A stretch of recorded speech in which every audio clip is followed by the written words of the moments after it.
Welcome to VO Masterclass. This is the second season in my video podcast. We meet the stars of the voiceover industry, the movers and shakers, the people who we want some nuggets of information from. And today, I'm sure this man has lots of nuggets. He's worked on The Simpsons, King of the Hill, Men in Black, X-Men, Hellboy. He's worked with all the big studios, Disney, Columbia, TriStar, and I could go on, but I'm not going to. It's Everett Oliver, everyone. How are you today, Everett? I'm good. Well, thank you for having me. And that's quite all right. So I'm trying to behave myself. I'm trying to let's be cute. Let's be clear about that. Now we met at EBO Atlanta, and you were one of the people who was behaving themselves the least. I seem to remember in terms of being on stage and arguing with people, which was made for some very lively debate. It was fantastic. Yeah. Which one was? Oh yeah, that one. The voice director's one was hilarious. Oh, the voice director one was great. Yes. I did have a good time with that one. Yeah. Yes, the other one was kind of a little bit. It's still you could tell it still bothers me a little bit, but that's okay. Fair enough. That's okay. So now you have many strings to your bow in the voiceover industry. You are a voice director. You are a coach in terms of people like auditioning coach. And you do. So what is the range of services that you kind of currently offer to voiceover? I do career counseling. I do one-on-one coaching from commercial and animation. I mentor children. I have to call them children now because you don't even know. You have no idea. Around the world. Demos. I do animation and commercial demos all the time. So audition, kind of everything. Actors. I do everything. Yeah. I do everything in show business because my area in show business, as I was thinking about it, I've been in the business now for 31 years. Yeah, 31. Good Lord. You must have seen some changes over that time. Like, how did you first get into it? Before we get into, like, what actually you do in terms of, like, for all these various things, like, what was your entry path into the world of voiceover? I had an aunt. I have a great aunt. She's still around. She's 98 or 99. She made a phone call for me. She called one of her girlfriends who I believe lived in New York because I'm originally from New York. And they made a phone call to somebody who was out here who was from New York who was working in animation as like an executive assistant. And so they didn't know who I was at all. And when I went to the studio, it was called Film Roman. When I went to the studio, I had on a navy blue suit with a red tie, a white shirt, black shoes with blue socks. Little did I know that anybody on the West Coast don't wear suits at all. They're like khaki. They were khakis. Yeah. So when they saw me, they were like, "Whoa, check out this guy." Right. Like I would say he's got promise. He's got promise. He's gonna go places. So, I went and had I had a meeting with the people at Film Roman when I first started, and they just, I guess, personality. I was living in Atlanta, making transition, just coming to look at what California was about. And then I turned around and I interviewed, and then I stayed here for a couple of days, and then I left and went back to Georgia, and then they called me. I got a phone call. I literally got a phone call from California. And they were holding a job for me, which is rare. So that's how I started. Was this as a voice actor? No, nothing doing acting at all. Yeah. Everybody thinks that about the acting, that I'm an actor. I'm a reality TV actor. Let's go there with that. There's certain choice words that I have for people that I can't do on national TV. That's what I say. No, I think that people thought that I was going to come out here and really, act. And then I looked at it and I said, oh no. This is not going to work at all. It's tough, but I I was always, my dream is still, producing and stuff like that, which I'm working on, but I fell into it. I didn't really know at the time because I was in my mid-20s when I came here. And what I did was I soaked everything like a sponge. I was just thinking about it the other day. Everything that I've done in my life all relates to what I do now from my whole entire career. I went to school for this. I went to school for TV production too. Yeah, that is so interesting, because I've got a very similar thing in that I didn't realize that I was gathering all the skills to be a voiceover artist until I just on a whim decided to be a voiceover artist, and I said, I've been training my whole life for this, and I didn't even realize it. Yeah, it's didn't so realize true. it. You know, and then you know, with the credits and all the shows, I didn't know anybody. You know, all the actors that I had worked with. You know, as far as, you know, getting into production and going into casting, I didn't know anything about casting for like voiceover. I was like, what is that? What is that? What is casting? I was like, I don't know what that is. I talked about The Simpsons when I was in college. I wrote this paper. It was a psychology paper, how Bart was misbehaving, and we had to do all this stuff. Then I ended up on the show. Wow, yeah. And so very quickly, like, how do you end up on something like The Simpsons? You were directing the voices on The Simpsons. No, I didn't do any directing at all. Everything started from production. Yeah. So I was like a PA, a production assistant, right, on The Simpsons for about a year, and then I left that. So I started that until I left Phil Roman and went into Columbia TriStar. When all the big shows like Godzilla and Men in Black, when anything that they did as movies, they turned it into animated series. Right. Yeah. Then I got thrown into casting. They were like, you can't do production. You need to do casting, because you know how to work with people really well. I know how to work with artists. I got their behavior down pat. I got casting. I got actors down pat, and I'm too bossy. So like, they'll listen to you, but you got to be gentle with people. So I did all of that casting and all of that, and then when all of that stuff was done, I was in my mid-40s, and then my mentor was Charlie Adler, and so my mentor told me to, you need to go work at a talent agency. I was like, what? I'm in my mid-40s. That's not going to work. Not going to work. Then he's the one that told me to go ahead and start directing.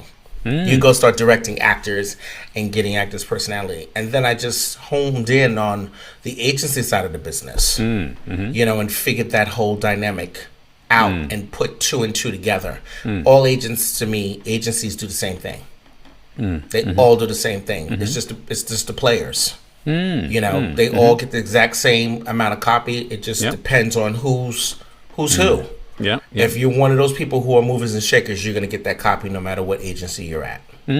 True. That's useful to know. I tell actors that. I said you need to talk to the agents and see who they know, not the other way around. Yeah. Where they're judging you, you can go ahead and judge them and say, oh, who do you know in animation? Who are the producers in animation that you know? Who are the casting people that you know? Who are the creators that you know? Because they're getting the copy to submit to the talent. And a lot of people don't know that.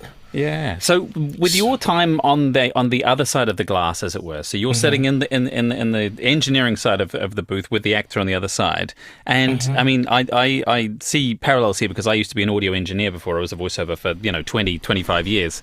So I watched voiceover being done so much, and there's so much you can learn from just watching people try to do it and just what works and what doesn't work without actually doing it yourself. So would you say that sort of informed your working on that side?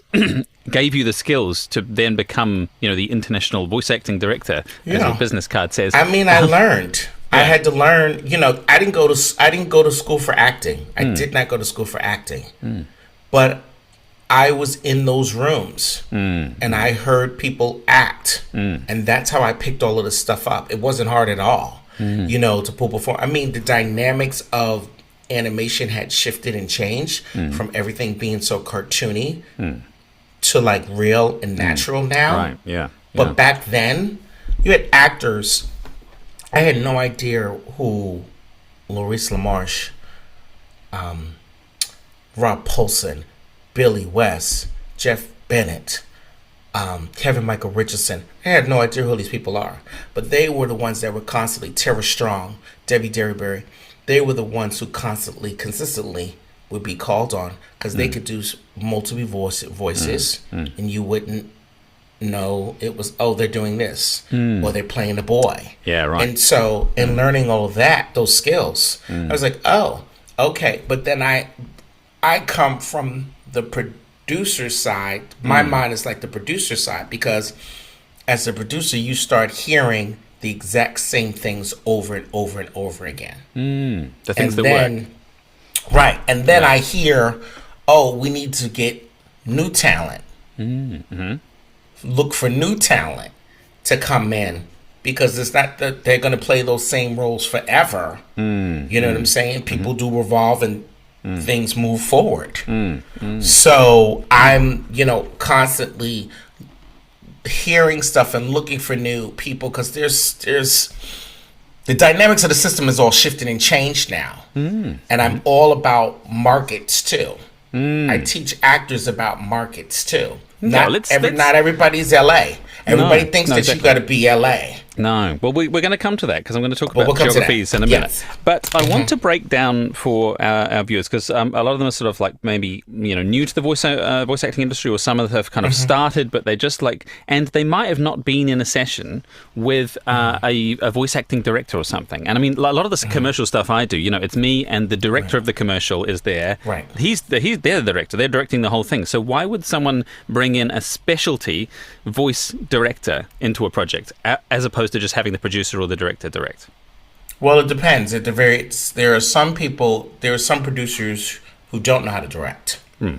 So they'll have to bring in somebody such as myself who can get the performances out. I see, right. And then the producers can also sit next to the director, because also they're following the scripts. They're also animators. So in their brains, they're saying, oh, this is how the story and this is how the scene is. So they might not be able to verbally speak it out, right? But they're either drawing it out, and then they'll say, have them do this, have them do that. Right. So you're kind of like there's little elements. You're like a translator that goes between the kind of the production and like how to interface and get the best. You could say it's a translator. Yes. Yeah. So, I mean, we cast an interpreter, and the casting people also. It's different. It depends on various different shows what people don't understand. So there are producers who do the recordings and directing for the shows. And then there is people such as myself who just cast, who work either alongside of the producers or the producer might say, you go ahead and you do it. Right, which a lot of people don't know. That's the world that I come from, where it's just like, oh, we're just giving you free range. We trust you. Yeah, absolutely. And we go ahead and we deal with the agencies and personally with the actors and bring them in and have them audition for roles, blah blah blah. And then there's two sides of the coin. So the two sides of the coin is. You have to remember we have to sell a show. So we'll cast and we will listen to the auditions, but we also will have network. We'll listen to auditions. We'll also have producers listen to the auditions. We might not necessarily the writers, but the producers of the show. So you've got various different peoples who are making selections to cast a project. It's not just us. It's casting people. And a lot of people don't understand that process. But me being on various different shows, it sways. Like I said, it depends on the schedule of the show. It depends on the networks, because they are the buyers. Yeah. So you're kind of facilitating. You're kind of the facilitator that brings all those people together. Depending on the show and depending on the project. Yeah, right. And do you find that, like, in terms of casting voices, like you're then brought in to direct those people you have cast? Yes. Right. Yeah, right. Because you've got the relationship. So we go ahead and direct them because they have the relationship with me. Yeah. They know me, but necessarily they don't know the animated actor, the animated producers and stuff like that. So they trust me to get the performances out of them. Yeah, you're kind of like a broker in a way, aren't you? Because you're, and different from an agent in terms of you've got a closer creative relationship with the talent than an agent would have typically. Right. And we just they supplier. The agents would be the supplier. Yeah, exactly. And we still have that. They still want to have the relationship with us because at the end of the day, it's all about, and people won't mention this, but I'll say it. It's all about finance. It's all about money. Yeah, That's I mean, the way it all does Hollywood's come made back of. to that. Yeah, exactly. It all comes back to that. It does, doesn't it? Yeah, exactly.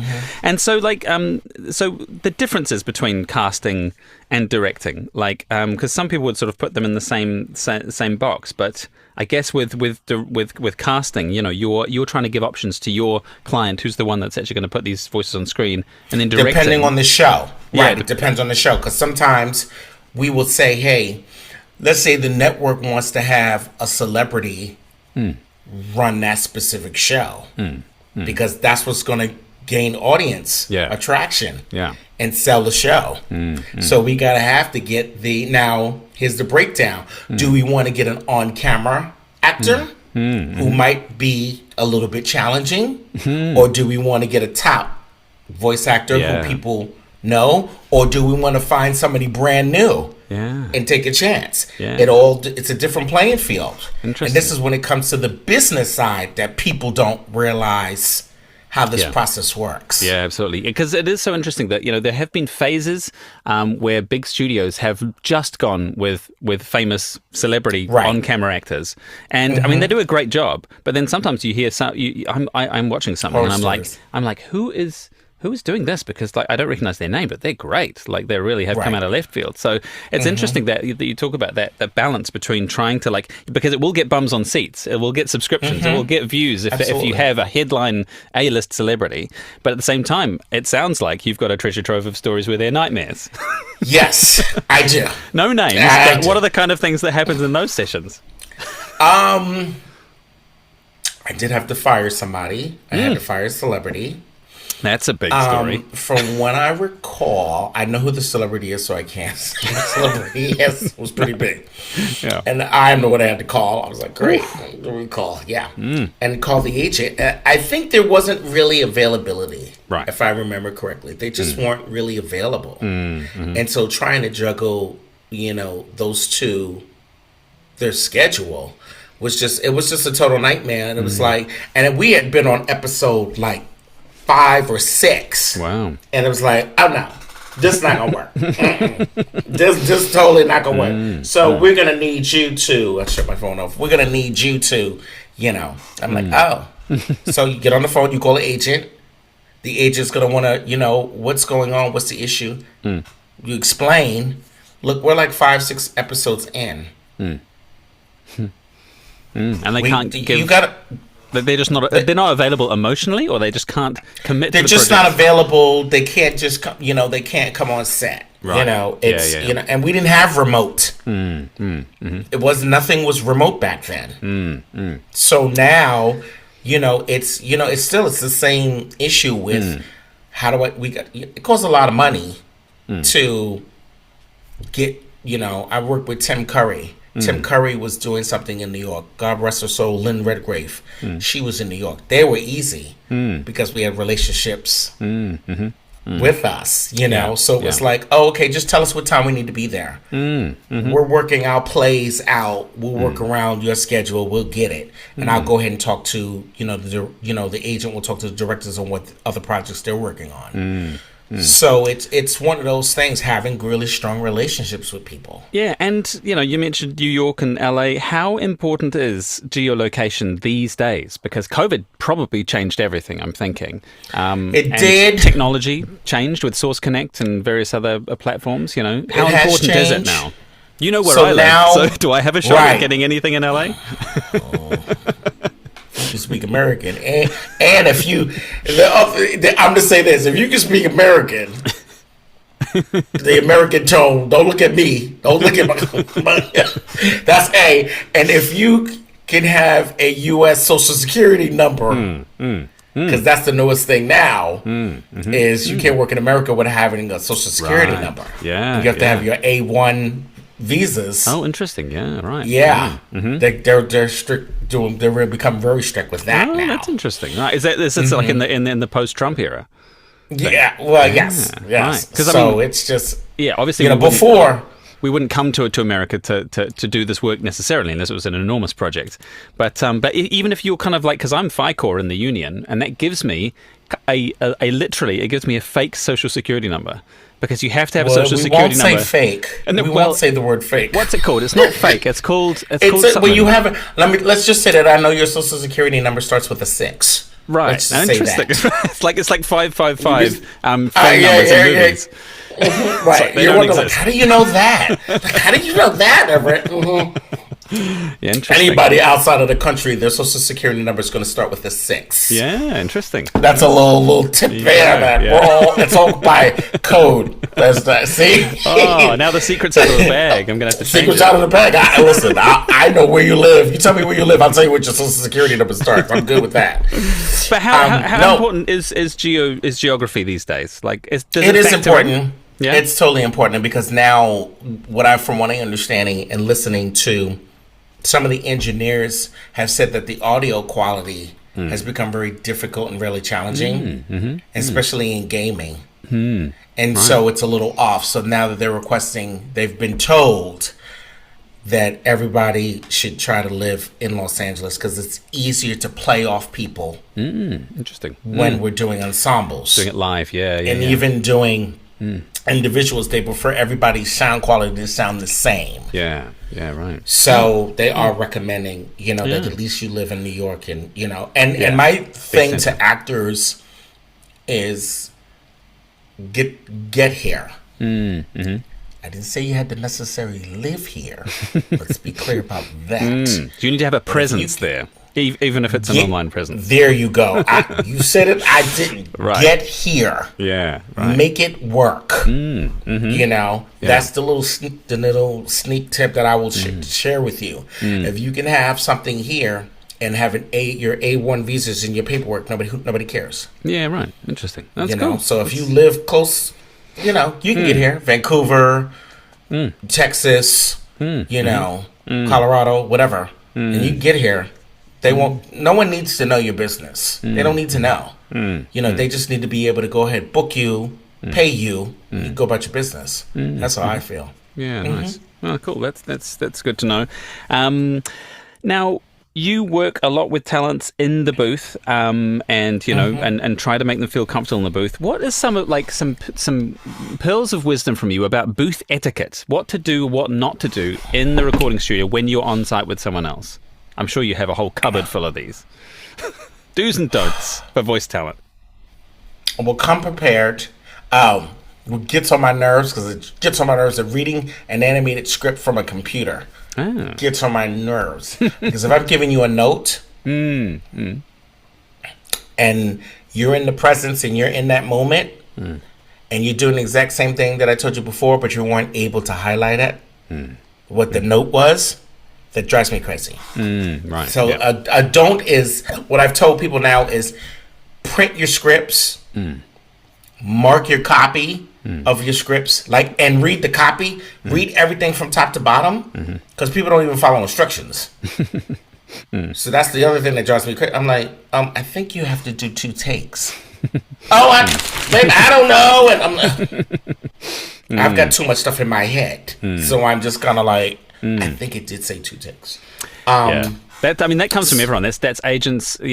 Everyone just says read the notes.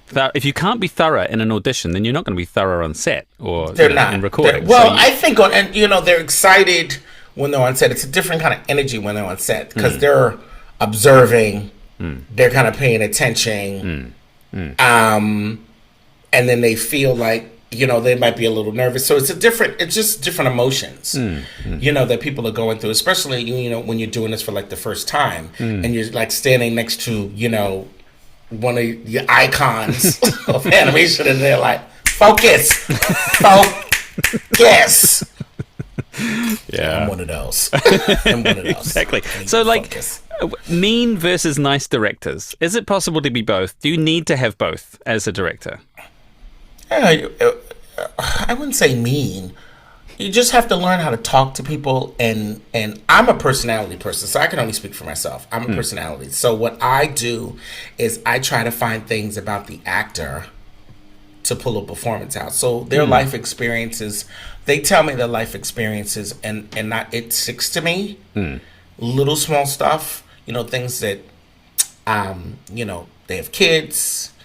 They'll tell me stories about, maybe family reunions or personal experiences of people who they've done, dealt with at work. So you relate the emotion you want out of them to something that they've had. I retain that, and then I throw it back at them. And they go, you remember that? And then I go, read the copy. So stuff like that.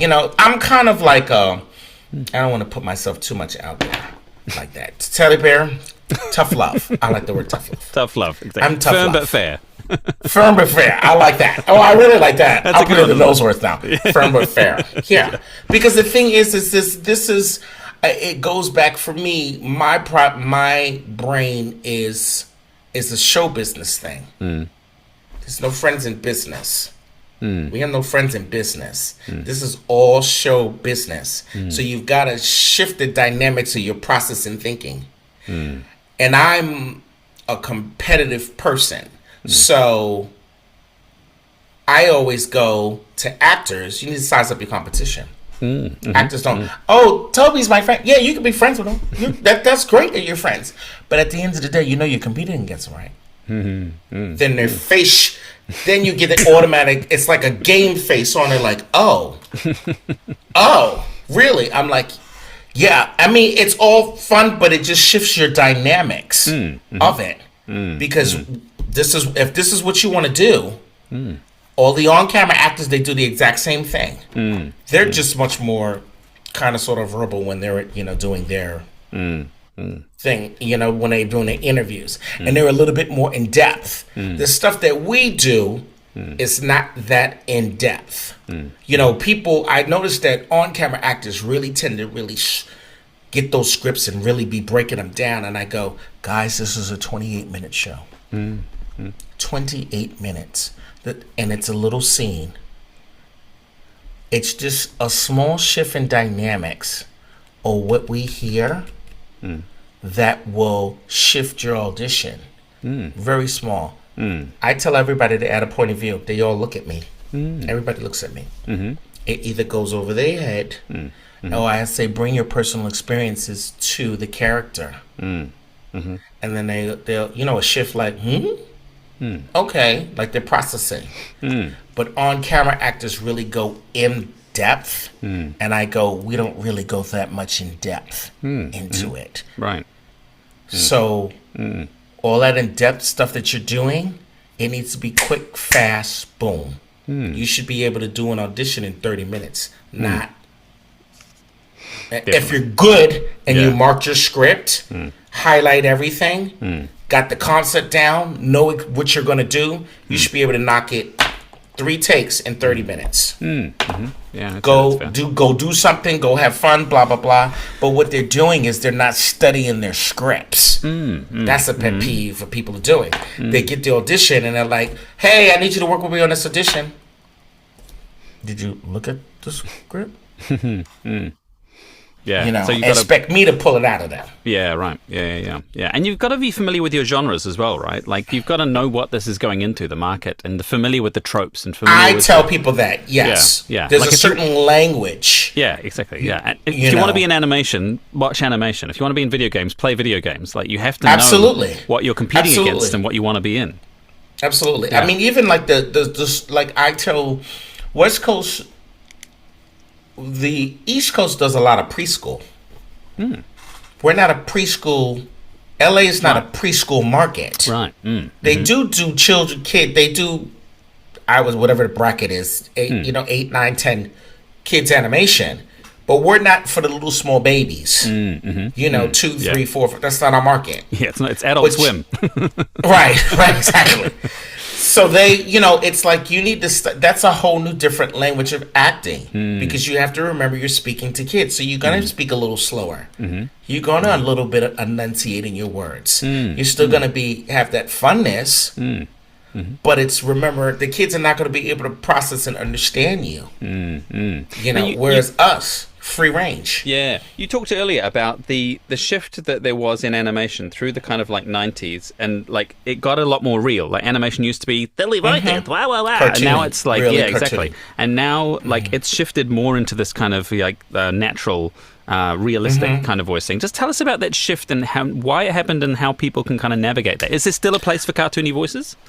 There are. I think that people got tired of the same old things over and over again with the cartoony voices, and they wanted something to be a little bit more grounded, more conversational, and not so wacky. The shows have changed. Time has changed too. Those are shows. I'm not outdating myself. I'm not telling my age, but those are shows that were way back. Pre-90s, 80s, when we were kids growing up. I don't know how old you are, but I am of a certain age now.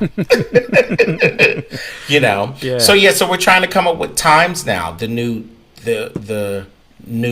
time of, still pay attention. The show Loud House, it's kind of high energy, fast pacing.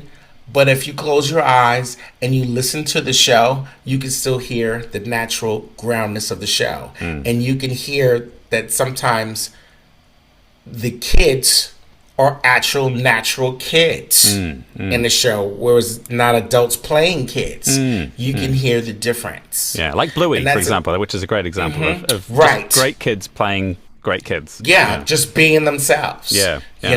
And one of my, just hit me, another pet peeve of mine too is adults playing teens and playing kids. Because they all think, I can just pitch my voice up here and I just go ahead and sound like a kid. And I go, no, that sounds like an adult trying to be a kid. And so what I tell everybody, the nature of the relationships is you have to pay attention to kids and their personalities, their mood swings, especially, when they're playing, teen girls. Girls are rolling their eyes, they're sucking their teeth, they smacking their gums, and you've got to pay attention to all of that dynamics because I tell them to record. I said, listen, go record your niece and have a conversation the way your niece speaks to you. Put the phone down and tell me about your day. Yeah. And that's little nuggets that you can pick up. Because it's not what our perception of kids are. It's actually listening to what kids are actually saying. Because it's like we might have an outdated idea of what teenagers sound like these days. Yeah. So coming back to it's all about acting at the end of the day, isn't it? It's all the artifice of being someone else, creating someone else.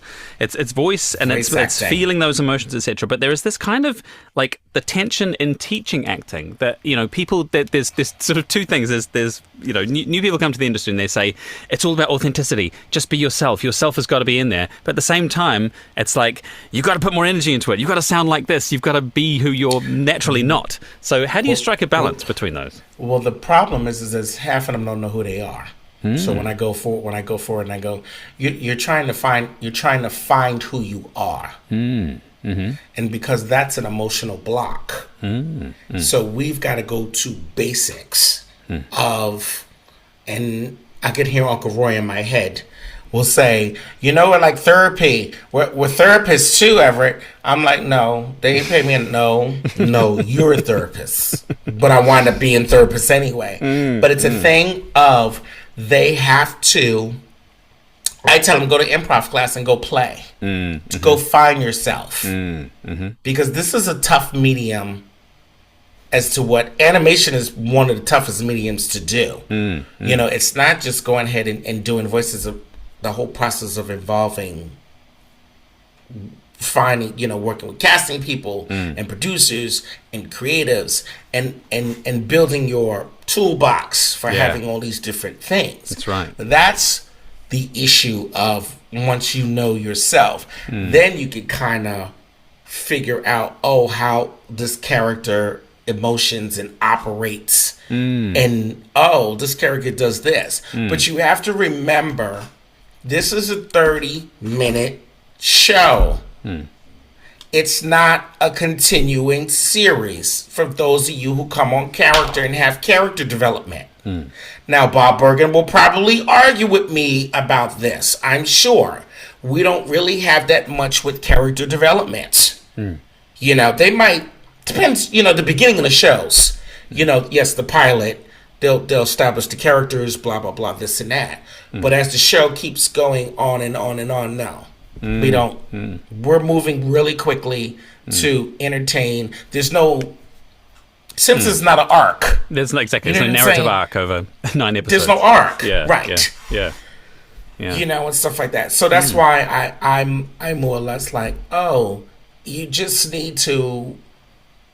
And I don't even remember the question now. You just need to... Balancing authenticity versus acting. Yeah. You just... You know what? It's... Once you figure out the dynamics, as I said earlier, who you are, then you will be able to bring that on. But you got to know yourself. You got to have the foundation of yourself to build that on. Yeah, and refer to. Yeah, that's very true. Yeah. And I think you have to have people who are surrounding you when you go to these classes or when you go to conferences, your family members that will know who you are, especially when you're around the table for Thanksgiving or the holiday time. Your true self will come through during those special moments, and that's when somebody needs to capture that moment and go, that's you. Remember that. Yeah, that's very true. So you work a lot in animation. We've gone over a lot of that. Do you ever do gaming work? No, I don't. Gaming is a little bit too intense. Yeah, way over the brain. Interesting. We didn't have gaming when I was coming up. I feel like I was looking. When I was coming up, we didn't have gaming. Gaming wasn't a part. I said gaming. People will fight me on it, I'm sure they are. I would say gaming is probably maybe 20 years old. Maybe I started earlier, maybe 20 years ago. It's got like 1990, I'd say, was the when it really kind of kicked. I mean, there's the Amiga and stuff before that, but like voice acting and gaming, I think would be from the early 90s. 90s or something like that. Yeah, and I wasn't a part of that. That wasn't. But we didn't have much gaming. At the you didn't have anything really to draw on. The tropes. Yeah, the agencies as much as it is now. Yeah. So that's why I said I wasn't a part of. I mean, I was a part of the other gaming, Atari. Pong. Pong, right? Exactly. Oh God! Oh my God! Let me have a sip for that one. I'm Pong. But yeah, I mean, I've heard that they are very different worlds. There's the totally different worlds. Much more physicality. Much more energetic. You have to be boom, boom. On point. Really being natural and grounded and really using your physicality in your body, with the game. And it's very stressful on the voice. Yeah, it is, too, and you have to learn how to control all of that. So I don't touch any of that. I leave that to Dave Fennoy. Yeah, fair enough. Yeah, that's cool. Is there a different voice culture from, I think we've touched on this, but like between New York City, Atlanta, and LA, because you've worked in all of those centers. Is there quite a palpable different vibe in the voice industries? New York and LA are the top. They're the top two. Atlanta is a young city. And when I was there, they didn't have voiceovers in Atlanta. It had just started growing. I lived in Atlanta for about 6 years, and I attended college there. So voiceovers did not exist in Atlanta at all. The acting styles are on the East Coast are much more. They enunciate and articulate really well. If you listen to how they all speak, they all tend to speak just like this. It's like, thank you. The word is perfect. They all speak crisp, perfect, and it's just like they're not themselves. And I have to go ahead, as a director, and pull that out of them because you don't normally speak like this. Even when you could just tell how the way they just, form their words. When we're out here, we're a little bit much more relaxed in what we do. But I can totally hear the difference between the coastlines for sure, East Coast and West Coast. Midwest has that, and I was just talking to somebody today about the Midwest has it's a different kind of sound in the Midwest, which I'm still trying to get because it's so different as compared to the South. Where you hear twanging and all of that. Yeah, I mean, it's such that. I mean, I'm an accent guy. I love accents. I'm a bit of an accent sponge, and America is just this amazing quilt of accents that's stitched together. To your ear. To your ear. To your I ear, love when exactly. people overseas say California has an accent. That's like my favorite thing to hear, and I go, really? Seriously? Seriously? Oh my God, are you sure? No, that's just the way they speak. That is a valley talk is not an accent, Or the Aussies are learning how to pronounce their R's or something like that, and I go, really? You can't say rubber or rabbit? I mean, I don't quite understand. Rabbit. I'm like, okay, call Tom Antonelli's. But no. So in order to answer your question, it's. The dynamics of even the acting on camera is just different. Yeah, exactly. It's very different from the older cities are too much older. It's just because everything is it was just happening. Like you said in the 90s, that's when Atlanta have finally found its footing. Yeah, and other regional centers I feel like are starting to pop up. Like I know Austin in Texas is like a new hub of kind of creative stuff. Maybe Austin. It's I'm sure I've been to Dallas. Yeah. I haven't been to Austin in years, so I'm sure there's actors who. Yeah, I have an actor out of Austin. I just thought of him. So they're starting to get. I mean, it's just starting to pop up now. Everywhere because now voiceover is starting to expand because now everybody wants to get involved and everybody thinks that they can do it. It's a different. I think it's a different art form. That it's an unusual art form than any other profession. And I was telling somebody the other day is what you want to say to them is that you're an artist, but it just comes from here. You're a voiceover artist. And so people are not going to know what that is. And when you explain the dynamics of what you do and what we do and really connect, they'll go, oh. Because I brought my parents to One Voice Awards. They had no idea until they were like, oh. That's what you do. Or they went to the Sovas. They were like, oh, that's what you do. I was like, I have no idea. Yeah, it is hard to explain to people. It's hard to explain to people. So you have to break down. And as I said, it's an unusual art form that really Don LaFontaine had done this years ago. Don Parno had did this years ago.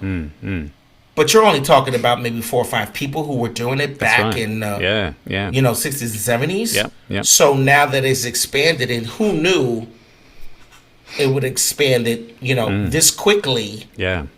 With all the voiceover shows. And I think that, once the on-camera actors had found out that this is an easy profession, that's when they were like, oh my God, you get paid how much to do what for? Just that? Which seems it seems ridiculously overpaid until you take the 10, 15 years it takes to actually get as good as that. Right. And have all those skills, because you're leveraging, like the thing about like commercial is like, because it's always seems to be so overpaid when people hear how much it is and how much time you spent in the booth. It's like, that's ridiculous. But then you think, well, like I've been preparing for 15 years to do this and they're going to make millions off what I've just done. Absolutely. And it only took me 15 minutes to make that happen. So you're right. It took you 15. Yeah. Yeah. So it is when you look at it like that, it's like an extreme sport. It's like, what do you mean, someone can run 100 meters in 9 seconds. It's a little bit like that in terms of like you make all the decisions that count in the space that matters. And that's what you've been training for. And so and like I said, at the end of the day, it's all got to do with business and money. Yeah, it does. Exactly. It does come back to that. So people, you've hinted at the fact that like it's a popular kind of career place for people. They hear about it, they think, I want to do that. And there has been, especially during COVID, there was just an absolute tidal wave of people that wanting to, like, I want to be a voiceover artist. They didn't want to be an artist. They just wanted to work. Well, yeah, I suppose. That. Yeah, that's true. They all wanted to work. But, like, do you see it, especially with AI, especially with the things that are happening in the industry, do you, like, when people come to you and say, I want to be a voiceover actor, like, what do you think there is a future for that? And how do you advise they go about it? I don't know if it's a future for that because the industry has really gotten very saturated now. And you better bring something so unique and different,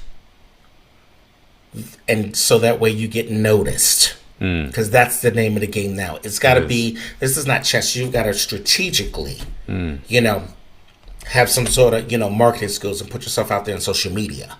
So, AI is not really affecting me. I work in animation.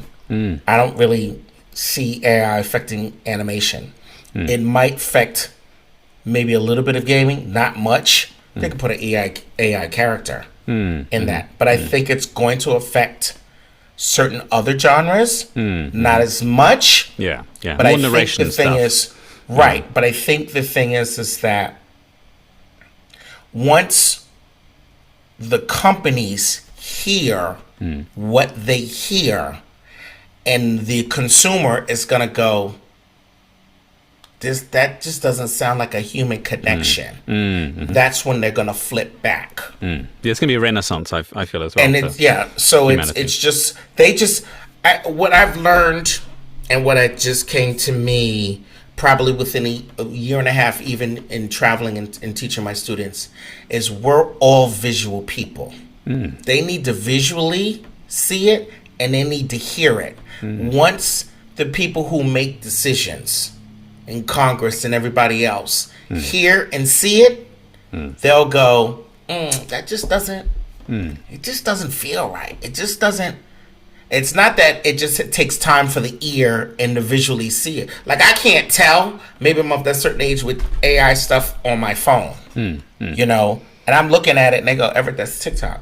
That's AI, Everett. I'm like, oh. Because I'll share it with everybody. I'm like, oh, that is, oh. You didn't see that?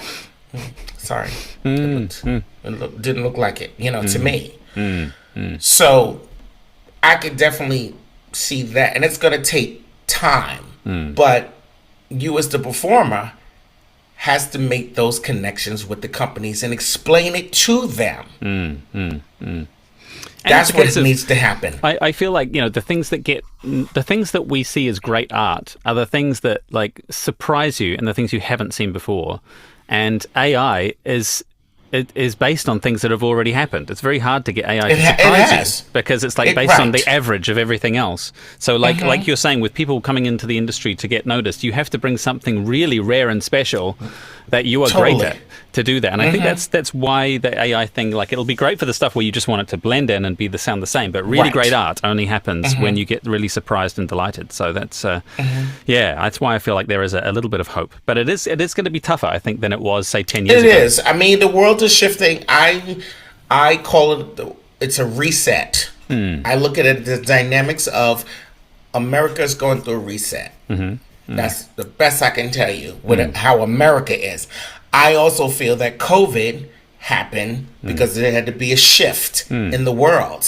Things weren't working the way, the old stuff wasn't working the proper way, so we needed new stuff.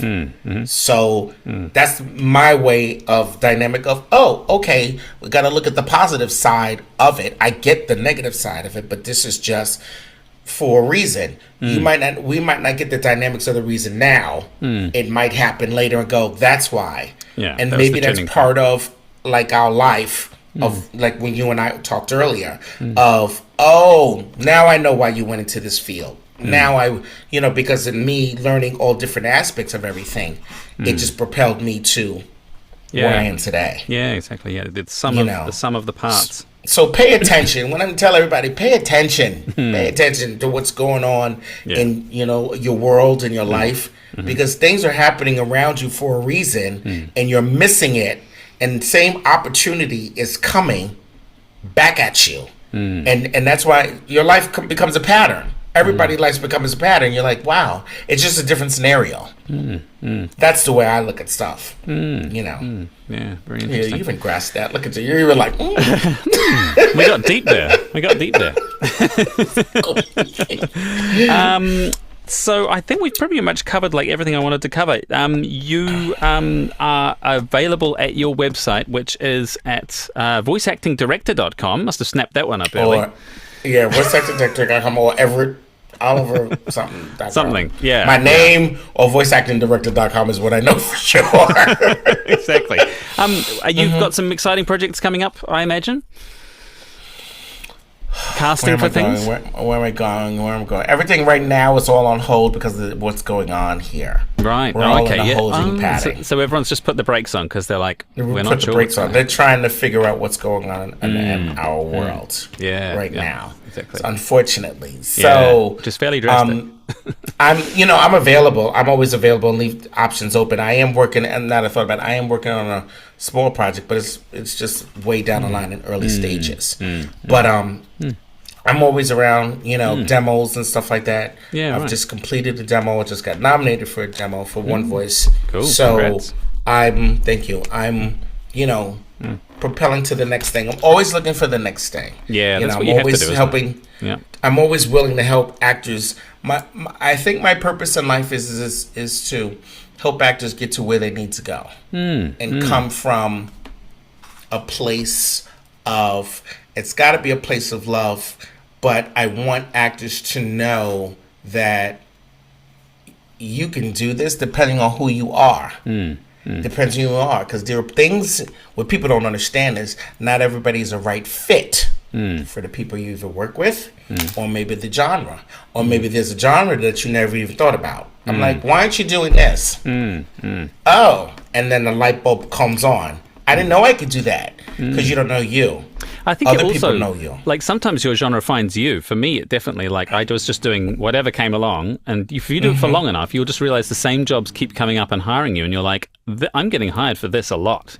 Like, so because you're becoming aware of it and you're paying attention. Yeah. Right. Yeah. And then you start focusing on that and marketing to that, and suddenly it's like everyone wants to be your friend because it works. Right. It's all synergy, it works together. So there's definitely a lot of truth in that. Yeah, but like listening and paying attention to what's going on is a very good piece of advice, I think.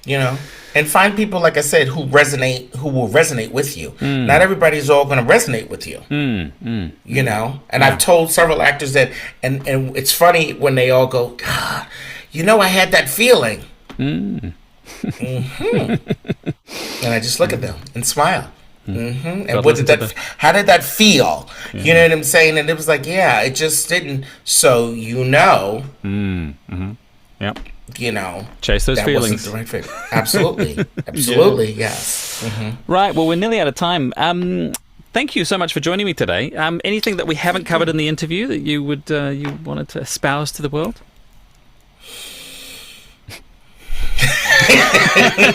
Be you. Be you. Be authentic. Nice. Have fun. You know what I think? I will say this, that we're having. I think that this is supposed to be a fun profession. You're all going into it as if this is something serious. It is not that deep what we do. Some people need to just lighten up and relax and enjoy it. You're going to go through ups and downs. But you have to realize is that in order for this to work for you, you've got to just have some fun. Some of you are not looking at this as fun. You're looking at this as like, oh my God, I get it. We all have to pay bills. We all want to go on vacations. We all want to buy, the dream car and dream homes. But learn to treat this as something that's supposed to be fun and enjoy it. Not looking at it like we're brain surgeons. Yeah, exactly, yeah. So I tell students, if it's the kind of career where you have to do it as if you weren't, and if I would still do this if I wasn't getting paid for it, because I love doing it. I love auditioning. You love it. I love throwing myself at these characters and seeing what happens and these different scripts, and that you should get enough of a cup filling through that aside from money. Right. Because there will be, especially when you start out, there's a lot of auditions you'll do for no money before that success starts to coming. Yeah, exactly. Yeah, absolutely. To figure it out. Everett Oliver, thank you so much for joining me today. Thank you. Fantastic From chat. New Zealand. From New Zealand, exactly. And I'm sure I'll see you maybe at Atlanta next year, hopefully, if not before. Okay. Yeah. Well, thank you so much. Fantastic. Cheers. All right. Cheers.